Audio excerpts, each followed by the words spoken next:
दर्शक बंधु जमी किणवा पर म्यूटेशन पाई तहसील ऑफिस को बारंबार दौड़ार दिन कौन ए शेष होगाकू जाउछि कि रेजिस्ट्री हेब आपण जमी रेजिस्ट्री हैला परे आपणकर रेकर्ड आपे आपे बदली जीवो एभली समय आउछि कि प्रत्येक घर को जमीर किणा बिका परे तांको परिवार को मिलिबो 16 अंकर यूनिक प्रॉपर्टी आईडी एभली नियम आसुछि कि जमी माफियांकर खेल बंद होगाकू जाउछि कि कौन ए नया व्यवस्था आज ए विशेष वीडियो रे आपण कंप्लीटली जानबे कौन सब रहुछि ए राजस्व विभाग रे जहाँ आगो को ओडिशा रे मध्य लागू होगाकू जाउछि।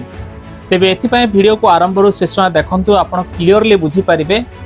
तेबे आसंतु डेर न करे वीडियो को आरंभ करबा। मो दुष्पंत आपण मानकु स्वागत करूछि आज रे नया वीडियो रे।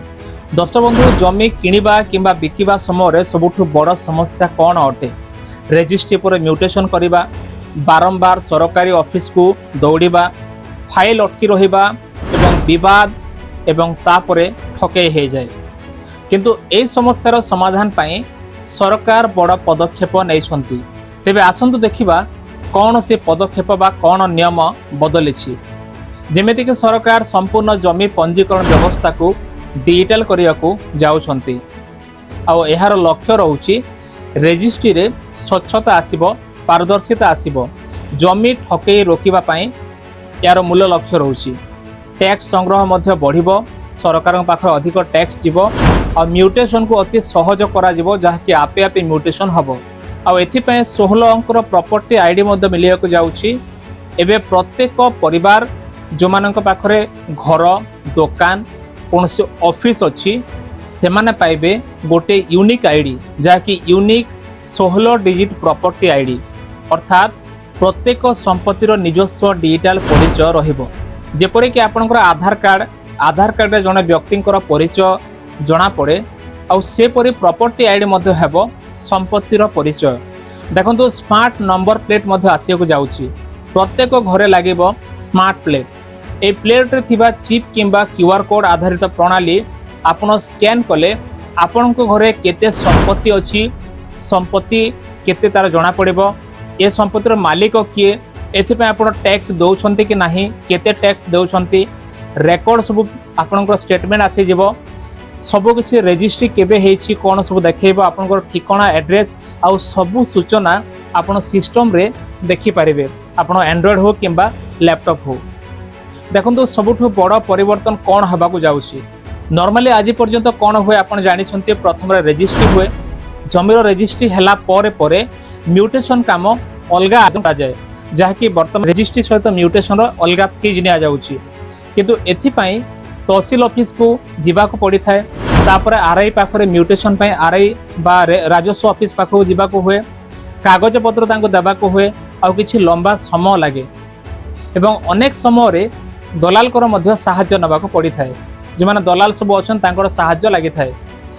एथिपाई ऑटोमेटिक म्यूटेशन सिस्टम बर्तमान आसियाको जाउछि जहाँकि नया व्यवस्था रे रेजिस्ट्री समाप्त हेबा मात्रे जो दिन आपण रेजिस्ट्री सरी जीवो, सरीला परे संगे संगे आपण मालिकंक नाम आ राजस्व रेकॉर्ड रे आरआई रेकॉर्ड रे स्वयंचालित हो ऑटोमेटिक भावे अपडेट हे जीवो जहाँकि म्यूटेशन ऑटोमेटिक हे जीवो।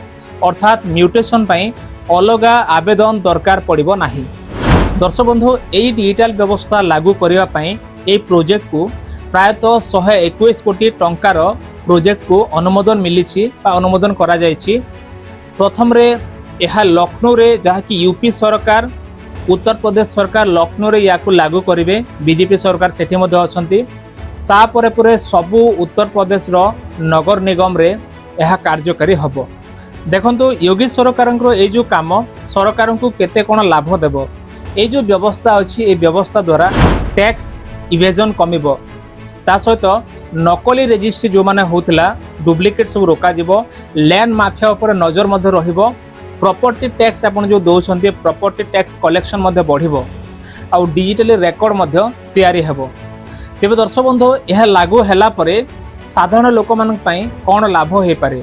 सबुठु बड़ लाभ होउछि ऑफिस को दौड़िबा बा बारंबार जीवा कमी जीव, आपनकर समय मध्य बंचिबो, आपण ठकेर जो शिकार होते ठके कमिबो, मालिकाना मध्य स्पष्ट हो जीवो, किए मालिक जमीर मालिक किए और विवाद जो होता बारंबार जो कंट्रोवर्सी होता सेटा मध्य कमी पारे किंतु प्रत्येक नुआ व्यवस्था सहित किछि ना किछि प्रश्न मध्य आसी थाए जेपरि कि सबु पुराना रेकर्ड सठिक भाव में डिजिटाल हो पारिबो कि नाही किछि भूल भाल रहिबो ना डिजिटाल सब किछि ठीक ठाक रहिबो टेक्नोलोजी भूल कले कौन करा जिवो ग्रामांचल मध्य समान भावे यह लागू हेबो कि नाही एथिपाई एहार सफलता केवल सॉफ्टवेयर उपर नुहे बरम सठिक रेकर्ड प्रशासनिक कार्यकारिता एवं जनसाधारण सहयोग उपर निर्भर करिबो तेबे दर्शक बंधु सबुठु बड़ प्रश्न होउछि ओडिसा रे एभली व्यवस्था लागू हेबाकू जाउछि कि देखंतु वर्तमान पर्यंत किछि लागू हेने किंतु वर्तमान ए व्यवस्था उत्तर प्रदेश रे पर्यायक्रमे लागू करा जाउछि ओडिसा रे एपरि स्वयंचालित म्यूटेशन बा ऑटोमेटिक म्यूटेशन सिस्टम व्यवस्था सारा राज्य रे लागू हे नाही तेणु सोशल मीडिया रे वायरल होउथिबा एणिकी म्यूटेशन पई ऑफिस जीवा को पड़िबने ए खबर को ओडिसा पे सत बोली आपण धरंतु नाही भारत रे जमी विवाद सबुठु बड़ आईनगत समस्या मानक भितर गोटे एपरिकी डिजिटल व्यवस्था मध्य सफल हेले रेजिस्ट्री करा जिबा ता सहित म्यूटेशन करा जिबा तापरे पुणी टैक्स तार पे करिबा एवं मालिकाना प्रक्रिया जो अच्छी ओनरशिप चेंज हेबा एटा मध्य अधिक स्वच्छ हो पारे तेबे यार प्रकृत प्रभाव लागू हेबा परे ही स्पष्ट जना पड़िबो आपनक मतरे ओडिसा रे मध्य एभली रेजिस्ट्री परे ऑटोमेटिक म्यूटेशन हेबा लागू हेबा उचित कि नुहे कमेंट रे निहाते जणांतु वीडियोटी भल लागिथिले लाइक शेयर करी सब्सक्राइब करंतु धन्यवाद।